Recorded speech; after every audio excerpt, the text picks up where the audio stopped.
they want to establish more. This is nothing but invasion. So various pathogens invade host in different way and to different extent. তারা invade করে different ওয়েতে এবং different উপায়ে extend different এরিয়াতে কতটুকু extend করবে। So some fungi produce mycelium that grow only the area between the cuticle and the epidermis. I show you before কিছু fungus আছে যারা কিউটিকেলের জাস্ট নিচে এবং এপিডার্মিসের মধ্যে থাকে এবং সাব কিউটিকুলার, তারা ভিতরে সেলের মধ্যে প্রবেশ করে না। Other such as those causing powdery mildew produce mycelium only the surface of the plant but send posterior into the epidermal cell. কিছু কিছু যেমন পাউডারি মিলডিউর উপর সরি পাউডারি মিলডিউর মতো কিছু প্যাথোজেন আছে, ফাঙ্গাস আছে, যেগুলো প্ল্যান্টের উপরেই গ্রো করে, ভিতরে প্রবেশ করে না। Take nutrition, they produce hosteria inside the epidermal cell. So most fungi spread into the tissue of the plant organ like leaf, stem, roots, and they infect either by growing directly through the cells as an intercellular mycelium or growing between the cells at the intercellular mycelium. Fungi that cause vascular wilt invade xylem vessel of the plant. কিছু কিছু fungi আছে যেগুলো vascular wild তৈরি করে, যেমন তোমরা fusarium নামে একটা ফাঙ্গাসের নাম শুনেছ, সেটা যেমন ভাস্কুলার বান্ডেলে চলে যায়, প্ল্যান্টের যে সিস্টেম আছে ও সেখানে চলে যায় এবং জাইলেম ভেসেলকে ওরা অ্যাটাক করে। ব্যাকটেরিয়া ইনভেড টিস্যু ইন্টারসেলুলারলি, ব্যাকটেরিয়া এক সেল থেকে আরেক সেলে যেতে পারে। Through when part of the cell wall dissolve, bacteria are grow intracellularly. আরেক সেলও যাইতে পারে, এক সেল মাঝখান দিয়েও যাইতে পারে, তাদের কোনো সমস্যা নেই। Nematode invade tissue intercellularly, but some can invade intracellularly as well. Virus, viroid, molecular, fastidious bacteria, and protozoa invade tissue by moving from cell to cell intracellularly. এক সেল থেকে আরেক সেলে ওরা সহজেই প্রবেশ করতে পারে। So our next after invasion মানে তারা ইনফেকশন করার পরে, তারা নিজেকে এস্টাবলিশ করার ফলে, ইনফেকশন মানে establishment of the pathogen in the cell. Infection করার পরে তারা ইনভেড করে, তাদের ছড়ায়, ছড়ানোর পরে তাদের হচ্ছে পরবর্তী প্রোজেনি তৈরি করা, growth and reproduction of the pathogen, it is called colonization. তারা তাদের সংখ্যা বৃদ্ধি করতে চায় by means of spore, conidia or some other way. They undergo for reproduction. So individual fungi and parasitic hair plants generally invade and infect tissues by growing on or into them from one initial point of the inoculation. Most of these pathogens, whether including a small lesion, a large infected area, or a general necrosis of the plants, continue to grow and branch out within the infected host indefinitely, so that the same pathogen individuals spread into more and more plant tissue until the spread of the infection is stopped and the plant is dead. যতক্ষণ না পর্যন্ত infection stop হয় ততক্ষণ পর্যন্ত তারা আরো বেশি area করতে থাকে। তো করার তাদের উপায়টা হলো তারা নতুন নতুন রিপ্রোডাকশন করে তারা নতুন নতুন এরিয়াকে ইনফেকশন করে। এটা ভিতর দিয়েও হতে পারে, আবার তারা বাইরে দিয়ে স্পোর তৈরি করে, স্পোর আবার নতুন জায়গায় পড়ে নতুন জায়গায় ইনফেক্ট করতে পারে। By this way their growth and reproduction occur, and this is called simply colonization. They make a colony, they don't like to be individual. তারা তাদের শরীরটাকেই বৃদ্ধি করবে না, এতক্ষণ পর্যন্ত আমরা যাইতে দেখছি তারা তাদের শরীরটাকেই বৃদ্ধি করেছে। এখানে আমরা তারা যেটা বলতেছি তারা কলোনি, অর্থাৎ তাদের শরীর থেকে একজনের থেকে আরেকজনে বাড়াইতে থাকবে।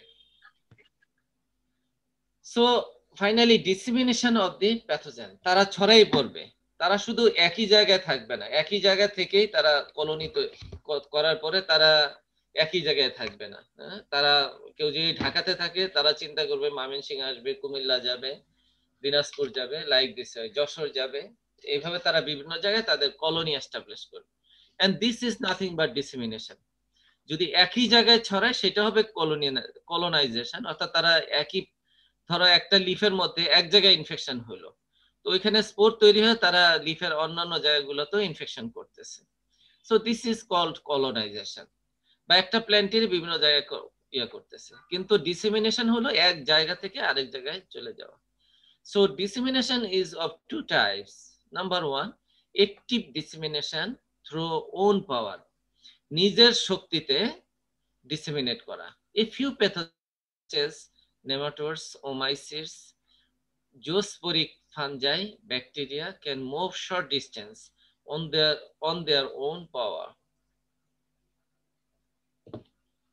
and thus can move from one host to another on very close to it. Fungal hypha can grow between tissue in contact and sometimes through the cell towards the nearby root of a new few to many centimeters. যেমন ফাঙ্গাসের Haifa তাদের টিস্যুর মাধ্যমে বা তাদের মাইসিলিয়ার মাধ্যমে তারা কয়েক centimetre পর্যন্ত যাইতে পারে। এইভাবে তাদের নিজের শক্তিতে তারা এক জায়গা থেকে আরেক জায়গায় পৌঁছে যায়। এটা তো আমরা বুঝতেছি যে যেমন নেমাটোড, তার শক্তি আছে। ওমাইসিটস আমরা বলি কিছু, they produce some spore, and maybe I told you in level 2 that they have zoospore, তারা জোস্পোর আছে। জোস্পোর হলো ওইগুলা যেগুলা মধ্যে তারা they can move their own. Zoosporic fungi আছে, ওমাইসিটস আছে, তারা চলতে পারে কিছু কিছু ক্ষেত্রে। They have flagella. Sometimes they cannot move their own, but by flagella they use some other technique. তারা পানির মধ্যে ভেসে থেকে পৌঁছে যায়, অর্থাৎ তারা নিজের পাওয়ারটাকেই ব্যবহার করে, তাদের ফ্লাজেলাটাকে ব্যবহার করে ভাসিয়ে রাখে, তারপরে এটা পৌঁছে যায়। Passive dissemination. This is most likely occur in the globe. So most of the pathogens are carried out passively by air and insect. এয়ারের সাহায্যে অথবা ইনসেক্টের সাহায্যে তারা এক জায়গা থেকে আরেক জায়গায় পৌঁছে যায়। To a later extent, water, certain other animals and human may be involved.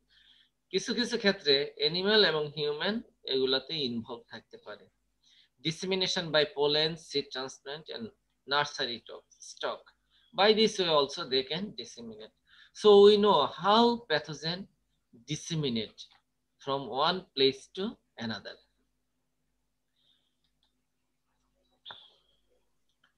So means of dissemination of fungi and bacteria. Bacteria এবং fungi কিভাবে disseminate করে? I told you that they can disseminate by wind. তারা এক ধরনের spore তৈরি করে। অনেক ধরনের ফাঙ্গাস আছে, তারা এত বেশি স্পোর তৈরি করে যেটা মনে হয় যে ধোঁয়া আকারে উঠতেছে। So they can disseminate by wind. By wind they can go on place to another. So rain plushes and runoff. যেমন দেখো একটা ইনফেক্টেড এরিয়া আছে, ওইখানে প্রচুর স্পোর তৈরি হয়ে আছে। সো এখানে যদি বৃষ্টির ফোঁটা পড়ে, তো rain splashes and run off, এই বৃষ্টির ফোঁটাগুলো গড়ায় গড়ায় চলে যায়। So by this way also pathogen can disseminate. Wind blown rain, বৃষ্টি যদি খুব বেশি আসে, বৃষ্টি বেশি আসলে দেখো এগুলা বৃষ্টির ঝাপটায়, যেটা বলে উইন্ড ব্লোন রেইন মানে হচ্ছে ঝাপটা বৃষ্টি, কি বলে এইরকমই হয়তো কিছু একটা বলে, বুঝে নিবা তোমরা। অর্থাৎ বৃষ্টির পানির যে তেজ থাকে বা পাওয়ার থাকে, by which they also can move to one place to another. An insect, they are we usually call them vectors. So insect vector or insect can disseminate the pathogen. So irrigation or flooding, so you can see that one. Contaminated seed, this is another way to contaminate or disseminate. তোমরা জানো একটা উদাহরণ হলো বাংলাদেশের wheat blast.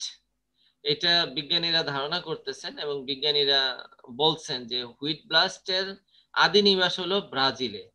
তো Brazil থেকে by wind, by air plus, by কোনোটাতেই আসে না, ইনসেক্টও আসে নাই। একটাই ওয়ে, সেটা হলো seed. Either people import them or anyhow, এটা পিপল নিয়ে আসছে অথবা যে কোনো উপায়ে এই সিডটা চলে আসছে। ধারণা করা হয় বাংলাদেশে 2016 সনে আমাদের এক মিনিস্টার ছিলেন, যাই হোক আমি ওইগুলো বলতেছি না, পলিটিক্যাল ব্যাপার। ওই সময় কিছু পচা গম আমদানি করা হয়েছিল এবং এটা নিয়ে প্রচুর লেখালেখি হয়েছে, এবং পচা গম কৃষককে দেওয়া হয়েছে।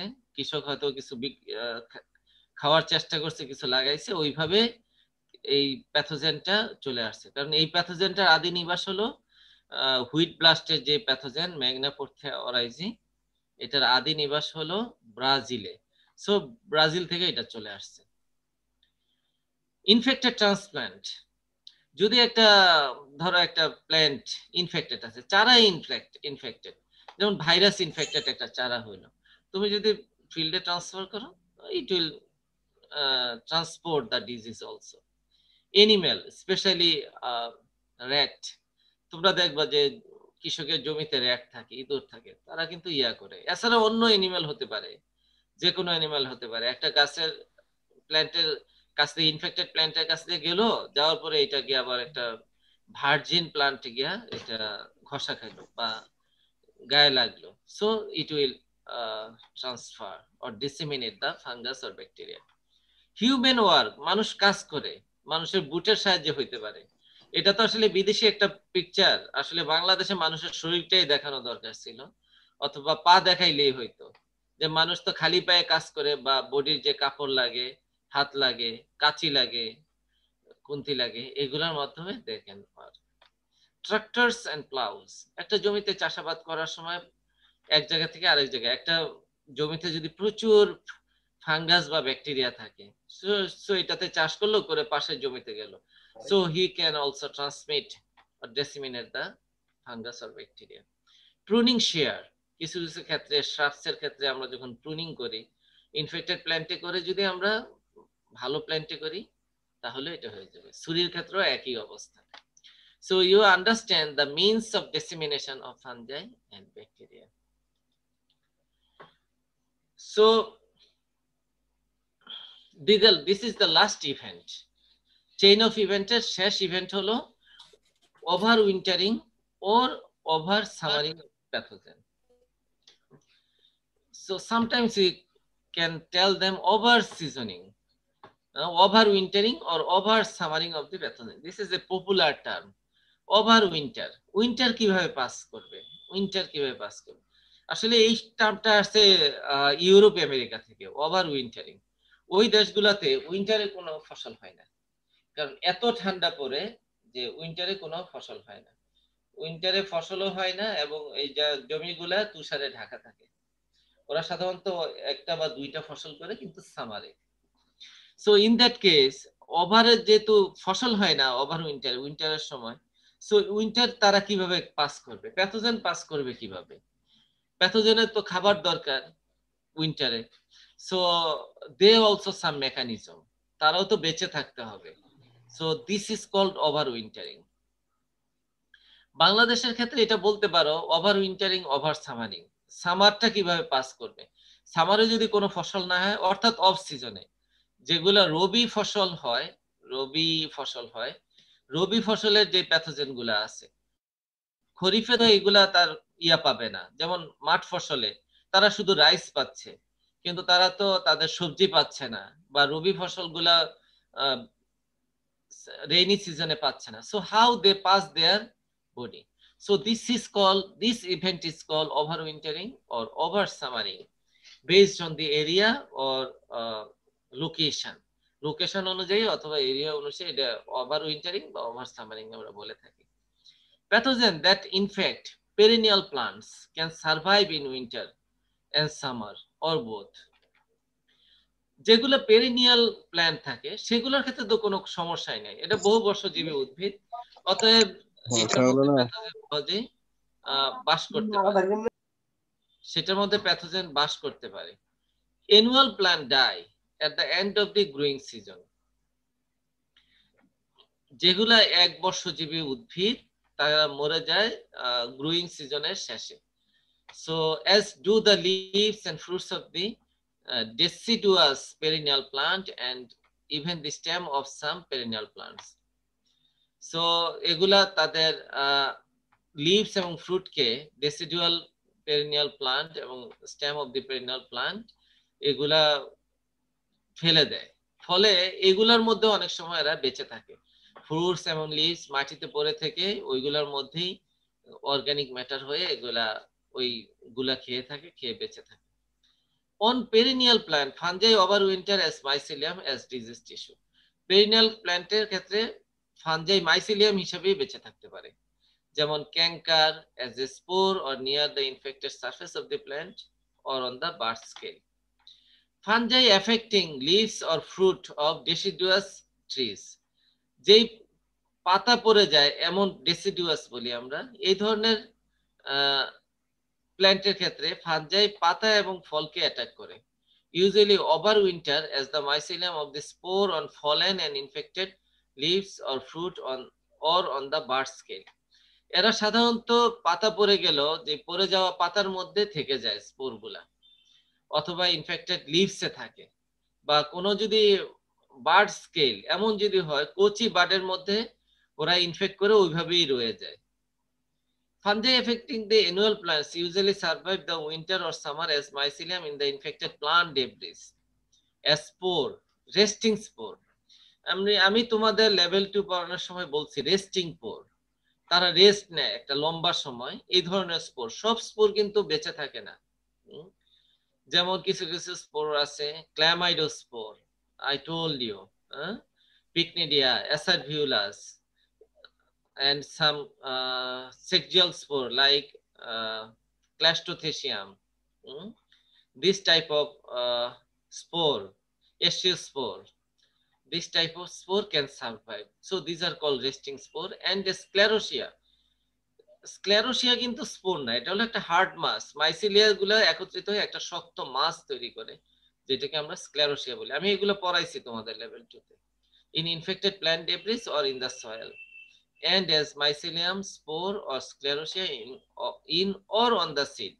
এগুলা থাকতে পারে সিডের বাহিরে, উপরে এবং ইনসাইডে, and other propagating organs such as tuber.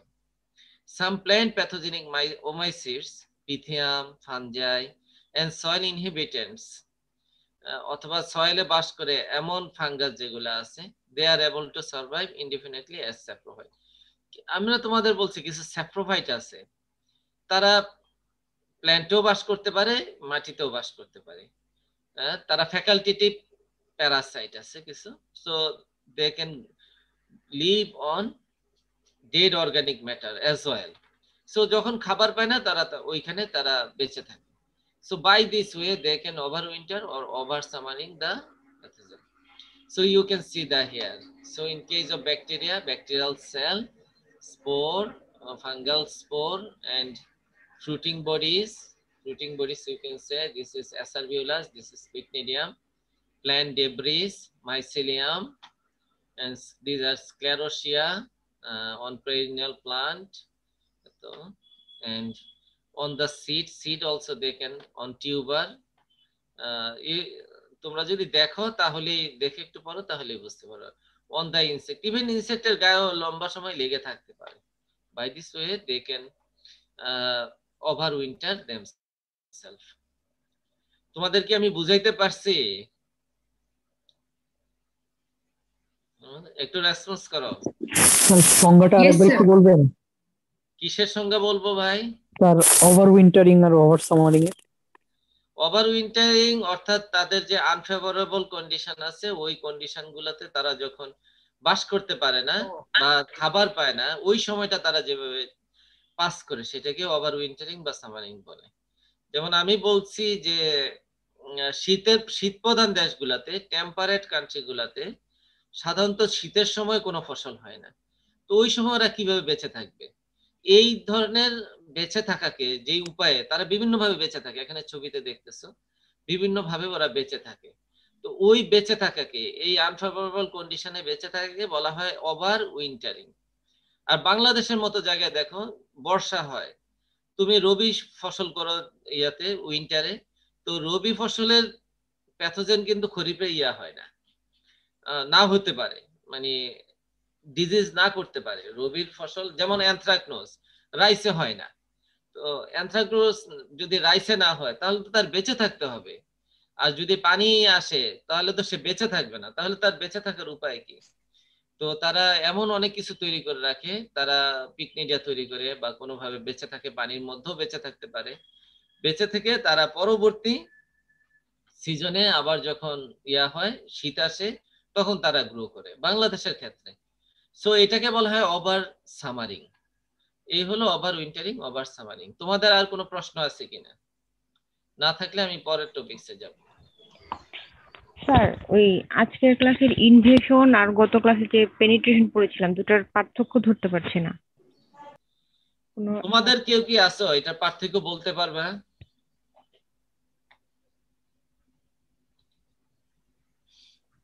I am asking you, anyone, invasion and পেনিট্রেশনের মধ্যে পার্থক্য বলতে পারবে এমন কেউ আছে? এই কি ব্যাপার, তোমরা কি কেউ শোনো নাই নাকি? M I failure? পেনিট্রেশন হচ্ছে যে প্যাথোজেনটা, এটার গ্রোথ এখনো সেখানে শুরু হয়নি। আর ইনভেশনটা হচ্ছে যে প্যাথোজেনটা ধীরে ধীরে হচ্ছে যে মানে ইনফেকশনের পর এটা হচ্ছে যে নিজের বিস্তারটাকে আরো বৃদ্ধি করবে, ইয়েস, মানে ধীরে ধীরে ইয়েস। গ্রোথটা বাড়বে। তো পেনিট্রেশনের পরের ধাপ হচ্ছে ইনফেকশন। পেনিট্রেশন জাস্ট ভিতরে প্রবেশ করা সেলের। ইনফেকশন হলো দে ক্যান এস্টাবলিশ দেমসেলফ, আগে তার নিজেকেই নিজে বাড়াবে। তারপরে ইনভেশন, ইনভেশন হলো তাকে ছড়াবে, তাকে আরো বাড়াই দিবে। সেটাকে বলা হয় ইনভেশন। আমি কি বুঝাইতে পারছি? ইনফেকশন হলো এস্টাবলিশ, তাকে আগে নিজে এস্টাবলিশ করতে হবে, সে ইয়ার বিরুদ্ধে যুদ্ধ করে ওইখানে টিকে থাকবে প্রথমে। এটা হলো ইনভেশন। এই টিকে থাকার জন্য যদি তাকে যতটুকু বাড়াইতে হয় সেটা বাড়াবে। এখন সে টিকে গেছে, অতএব তার ইনফেকশন শেষ, এখন সে নতুন নতুন ইনফেকশন করবে, নতুন নতুন ইনফেকশন করবে এবং নতুন নতুন তার পরিধি বাড়াবে, সেটাই হলো ইনভেশন। আর কিছু, আর কিছু স্যার, বলতে থাকো। স্যার, স্যার, ওভার উইন্টারিংটা আরেকবার বলা যাবে? আমার নেটওয়ার্কটা আনস্টেবল হয়ে গিয়েছিল, আমি শুনতে পাইনি। ওভার উইন্টারিং বলা যাবে, তোমাদের রেকর্ডেড তো আছে, ওইটা দেখবা। না তো রেকর্ড করে লাভ কি? বুঝি না, বলতে পারছি? বুঝতে জি পারছি? স্যার।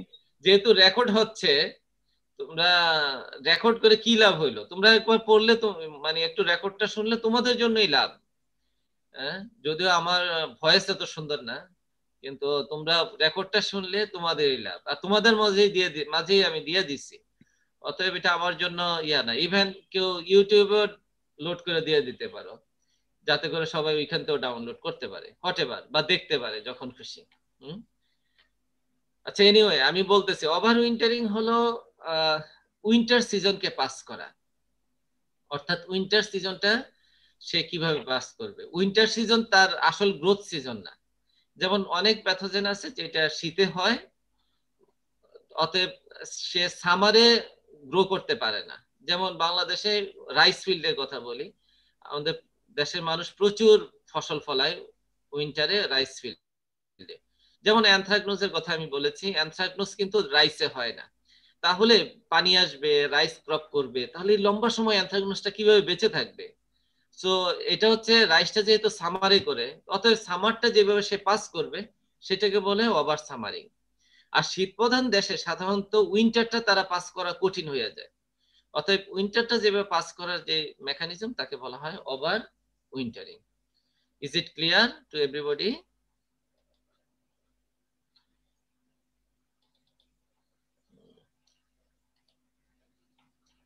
তোমাদের অ্যাটেন্ডেন্স আমি পেয়ে গেছি 9:35-এও কেউ অ্যাটেন্ডেন্স দিয়েছো, এটা তো আসলে ভালো কাজ না। আনিকা, তাবাসসুম, কেন এত পরে অ্যাটেন্ডেন্স দিছো? হ্যাঁ, সরি, 9:35, 9:34, হ্যাঁ, দ্যাটস নট গুড। আমি তো বলছিলাম যে 15-র ভিতরে শেষ করবা তোমরা অ্যাটেন্ডেন্স। হ্যাঁ, আর কেউ অ্যাটেন্ডেন্স দিও না। এখনো অনেক লোক হয়ে গেছে, 330 জন বা 34 জন, কেউ যদি ডাবল না দিয়া থাকো আর কি, অনেক হয়ে গেছে। এনিওয়ে, সো আর যদি কোনো প্রশ্ন না থাকে আমরা নেক্সট ইয়াতে যাই। Okay, so we resume the slide. So can you see the slides? Yes, sir. Okay. তোমাদের একটা জিনিস আমি একটু বলে রাখি, সেটা হলো এখানে অনেক ছবি দেখাইছি, ছবিগুলো আঁকার চেষ্টা করবা। আমি কিন্তু পরীক্ষায় দিব ছবি, হ্যাঁ ছবি কিন্তু দিব।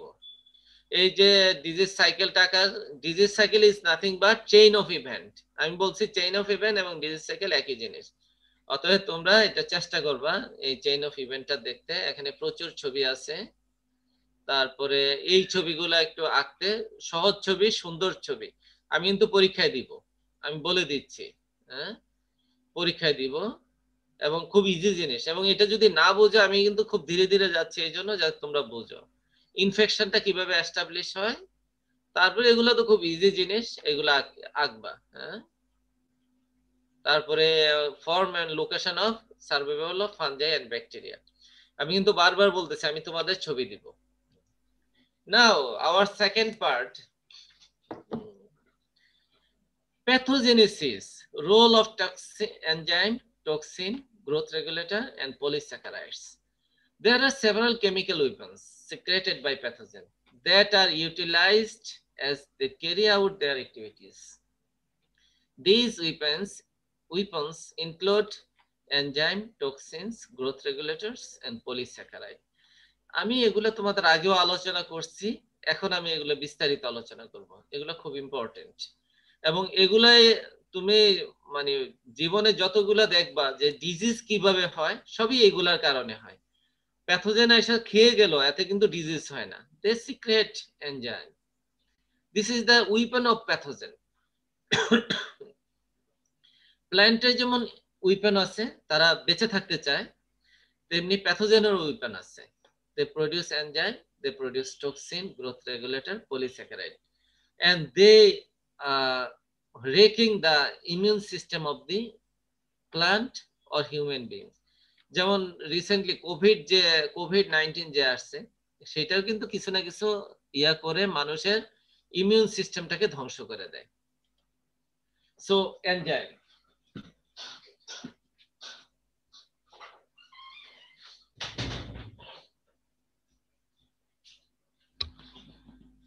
so you know enzyme, different enzyme like cutinase, cellulase, pectinase, lignase are often secreted by the pathogenic organism. What are the enzyme? Cutinase, cellulase, pectinase, lignase. Like this way, secrete the pathogenic by the pathogenic organism. Fungi, nematode, and bacteria are all known to produce one or more of the above enzyme in specific pathogen-host combination. Virus and viroids are generally not considered to secret enzyme. Virus এবং viroid এগুলা enzyme তৈরি করে না, but others May produce enzyme. So cutinase, what is the role of cutinase? Cutinase degrade the cutin of the cuticle layers, pre-softening the tissue for mechanical penetration or as first step in tissue degradation. So তারা যেটা করে টিস্যুকে soft করে দেয়। যেমন কিউটিনেজ, তোমরা জানো cutin আছে যেটা, সেগুলো হচ্ছে কিউটিক্যাল লেয়ার, কিউটিক্যাল লেয়ারে কিউটিন থাকে। সো তারা কিউটিনেজের মাধ্যমে এটাকে নরম করে দেয়, টিস্যুকে নরম করে, এন্ড এটা হলো ফার্স্ট স্টেপ টিস্যুটাকে ডিগ্রেড করার। Studies have shown that several fungi and at least one bacterial species produce cutinase. Further evidence in some organisms, cutinase production may be linked to virulence.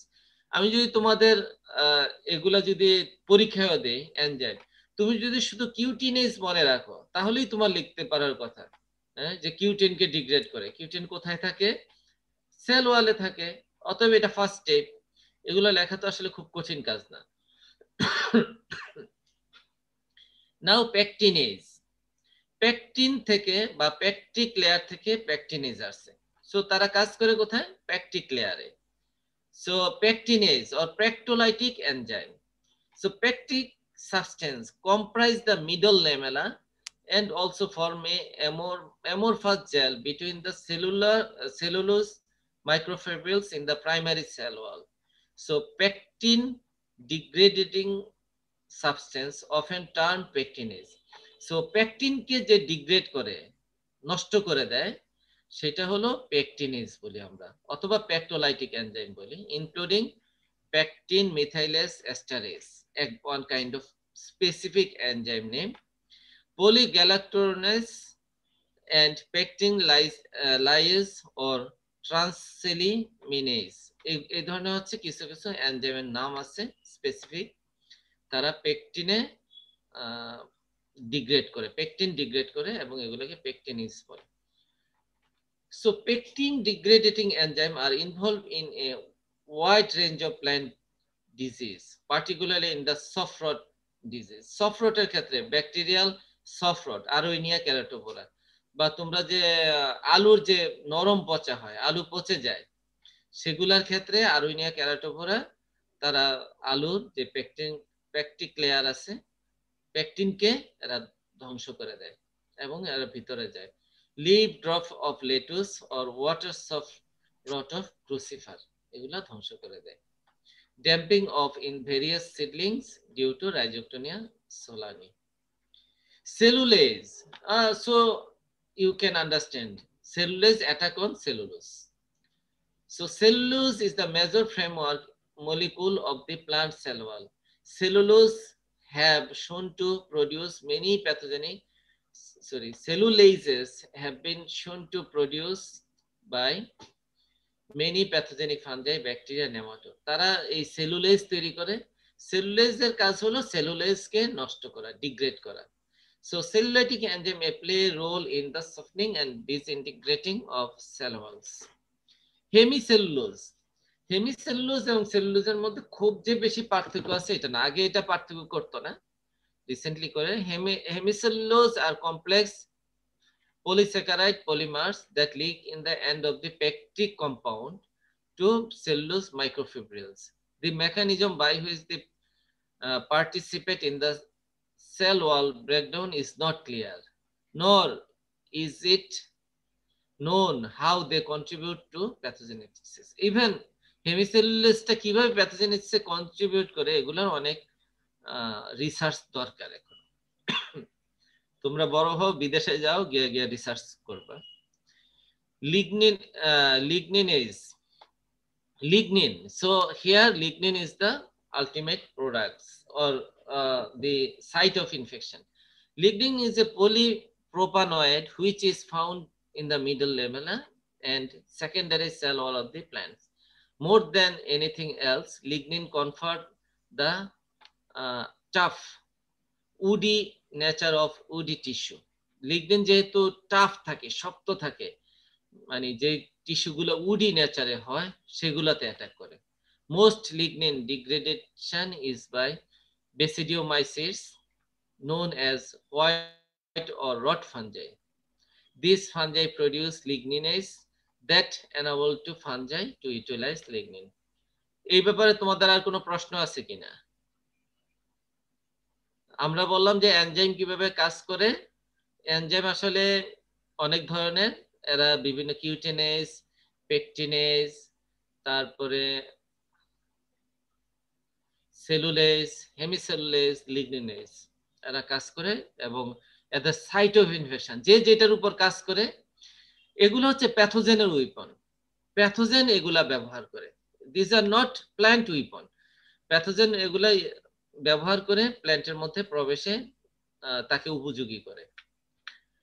So role of toxin in the plant pathogenesis. Toxin is a compound produced by a microorganism being toxic to plant or animal. Toxin হলো এমন একটা compound microorganism যেটা toxic to plant and animal. They secrete by the plant pathogens. Pathogen secrete করে এই কম্পাউন্ডটা, microorganism secrete করে and being toxic to a plant and animal. এটাই হচ্ছে টক্সিন। আর যদি আমরা প্ল্যান্ট টক্সিন বলি তাহলে এটা প্ল্যান্টের ক্ষতি করবে, আর অ্যানিমাল টক্সিন বলি তাহলে অ্যানিমালের ক্ষতি করবে। So classification of toxins. According to the source of origin, toxins are divided into three broad classes: pathotoxin, phytotoxin, and vivotoxin. তিন ধরনের টক্সিন আছে আমরা বলি। So according to source of origin, toxins are divided into three broad classes: pathotoxins, phytotoxins, and vivotoxins. So what is pathotoxin? Pathotoxin. So it is related to pathogen. Okay. So that's why it is named pathotoxin. So these are the toxins which play a major role in disease production and produce all or most of the symptom characteristic of the disease in susceptible plant. তারা সাধারণত disease production করে এবং produce all of the symptom characteristic the disease of the susceptible plant. Susceptible প্ল্যান্টে তারা ডিজিজটা করে থাকে। Most of this toxin are produced by pathogen during pathogenesis. এরা এই প্যাথোটক্সিন প্যাথোজেন ডাইরেক্টলি সিক্রেট করে, that's why it is pathotoxin. আমি বুঝাইতে পারছি কিনা তোমাদের? আমরা যখন আরো অন্য টক্সিন গুলা পড়বো তখন ওইটা বুঝতে পারবো যে ওইগুলা কিভাবে সিক্রেট করে। ফর এক্সাম্পল ভিক্টোরিন, ককলিওবোলাস ভিক্টোরিয়া একটা প্যাথোজেন আছে, বা হেলমিনথোস্পোরিয়াম ভিক্টোরিয়া, যেটা আমরা বাইপোলারিস বলি রিসেন্টলি, ফর হুইটের ক্ষেত্রে আমরা বাইপোলারিস বলি। তারা এই ককলিওবোলাস ভিক্টোরিয়া একটা তৈরি করে, সেটাকে বলা ভিক্টোরিন, একটা টক্সিন তৈরি করে। এটা প্যাথোজেন নিজেই করে, এটা এমন না যে প্ল্যান্ট এবং প্যাথোজেনের যৌথভাবে এটা তৈরি করে, এমন না। এটা প্যাথোজেন নিজেই করে, সরাসরি করে, এই জন্য এটাকে প্যাথোটক্সিন বলা হয়। The causal agent of bacterial blight of oats, and this is the host specific toxin. এটা সব হোস্টে এই টক্সিনটা কাজ করে না, সো এটা স্পেসিফিক টক্সিন। আমার হাতে আরো সময় আছে কিছু, আমরা বিস্তারিত যাওয়ার আগে আমরা একটু পড়ি। So phytotoxin, these are the substance produced in the host plant due to the host pathogen interaction. এখন হোস্ট এবং প্যাথোজেন যখন একত্রিত আসে তখন দুইটার ইন্টারেকশনের ফলে যেই টক্সিনটা তৈরি করা হয় তাকে বলা হয় ফাইটোটক্সিন। অর্থাৎ ফাইটো মানে প্লান্ট, এটা প্ল্যান্টের মধ্যে আসে, এটা শুধু প্যাথোজেন সিক্রেট করে এমন না, দুইটা যখন একত্রিত হয়, একত্রিত হওয়ার পরে যেই টক্সিনটা তৈরি হয় তাকে বলা হয় ফাইটোটক্সিন। So these are the substance produced in the host plant due to the host pathogen interaction for which a causal role in disease is merely suspected rather than established. These are the products of parasites which induce few or none of the symptoms caused by the living organism. এই pathogen বা Parasite তারা নিজেরা তেমন কোনো symptom তৈরি করে না, মানে প্যাথোজেন বাস করলেই এটা সিমটম তৈরি হয় না, যেহেতু তারা নিজেরা তৈরি করে না, কিন্তু তারা যখন ইন্টারেকশন করে তখন এই ডিজিজটা এই সিমটম ডেভেলপ করে। They are non-specific and there is no relationship between toxin production and pathogenicity of the disease causing agent. যেমন alternaric acid, Alternaria solani, pyrrhicularin, Pyrrhicularia oryzae. And last one, today class last one, vivotoxin.